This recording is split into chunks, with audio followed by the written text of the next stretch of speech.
Changing the language in the Agoda app is a straightforward process. Follow these steps to adjust the language settings according to your preference. Step 1. Open the Agoda app. Launch the Agoda app on your mobile device. Ensure you are logged into your account for a seamless experience. Step 2. Access the menu.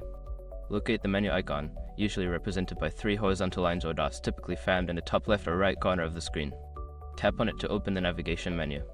Step 3. Go to Settings. Scroll through the menu options and find the Settings option. Tap on it to enter the Settings menu where you can customize various app preferences. Step 4. Select Language.